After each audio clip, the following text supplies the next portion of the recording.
வரைக்கும் introverts are not born, they are made. வீட்ல இருக்கிறவங்களும், அவங்கள சுத்தி இருக்கிற மனுஷங்களும் அவங்கள இன்ட்ரோவர்ட்டா மாத்துறாங்க. இந்த ஷையா இருக்கிறது, இது எல்லாமே பேரண்ட்ஸ் என்ன குடுக்குறாங்க, வெளி உலகத்துல பழகும்போது என்ன நடக்குது, ஸ்கூல்ல, காலேஜ் நெறைய இடத்துல புல்லி பண்றாங்கல்ல. ஸோ அவங்க விக்டிமா இருந்தாங்கன்னா, அவங்க கண்டிப்பா இன்ட்ரோவர்ட்டா தான் இருப்பாங்க. ஏன்னா அவங்க அடிபட்டுட்டாங்க லைஃப்ல.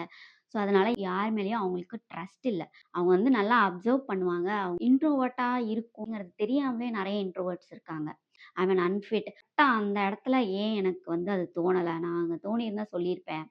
ட்ரூவா பழகுற ஒரு 1 ஆர் 2 ஃப்ரெண்ட்ஸ் இருந்தா போதும். அந்த 1 ஆர் 2 ஃப்ரெண்ட்ஸே இன்ட்ரோவர்ட்ஸ்க்கு ரொம்ப கஷ்டம். இந்த ரிலேஷன்ஷிப் ஃபார்ம் பண்ற ஒரு கெப்பாசிட்டி இவங்களுக்கு கம்மியா இருக்கும். நெறைய அடிபட்டதுனால, அதுக்கப்புறம் அவங்க ஃப்ரெண்ட்ஸ் இந்த மாரி அவங்க யாருமே இவங்கள்ட்ட சரியா நடந்துக்காததுனால, இவங்க ஈஸியா ஒருத்தர ஜட்ஜ் பண்ணிடுவாங்க.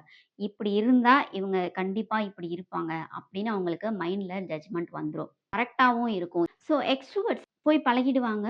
அதாவது ட்ரஸ்ட்ட பிரீச் பண்ணா கூட, "நீ இவ்வளதானா?" அப்படின்ற மாரி கிளம்பிடுவாங்க. பட் அதே சமயம் திரும்ப பேச வந்தா பேசிருவாங்க. எக்ஸ்ட்ரோவர்ட்ஸ்க்கு செல்ஃப் ரெஸ்பெக்ட் அப்படிங்கிறத விட தாண்டி, இவங்களுக்கு பீப்பிள் இல்லாம இருக்கவே முடியாது. எப்போடா எல்லாரும் கிளம்புவாங்க அப்படின்னு யோசிக்கிறவங்க தான் இன்ட்ரோவர்ட்ஸ். இது பாஸ்ட் எக்ஸ்பீரியன்ஸஸ் அப்படின்னு நான் ரொம்ப பிலீவ் பண்றேன். Because anyone can be extrovert if trained. நம்பி இருக்கும்பொழுது அவங்கலாம் நல்லா நடந்துட்டு இருந்தா, இவங்க எக்ஸ்ட்ரோவர்ட்டா இருந்திருக்கிறதுக்கான சான்சஸ் நெறையவே இருக்கு. ஸோ ஒருத்தர் இன்ட்ரோவர்ட்டா இருந்தா அவங்கள பத்தி இவங்க இப்படிதான் அப்படின்னு லேபிள் பண்ணாதீங்க. இவங்க சில கஷ்டங்கள் கோ த்ரூ பண்ணியிருக்காங்க. அதனால தான் இப்படி இருக்காங்க.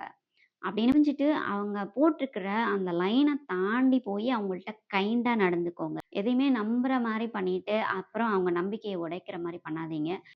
ஸோ இன்ட்ரோவர்ட்ஸ்க்கு நான் என்ன சொல்றேன்னா, you are going through a life experience நீங்க நல்லதா மாத்திக்கிறது உங்க கையில தான் இருக்கு. இன்ட்ரோவர்ட்டா இருந்தாலும், எக்ஸ்ட்ரோவர்ட்டா இருந்தாலும், so always be kind and empathetic towards others.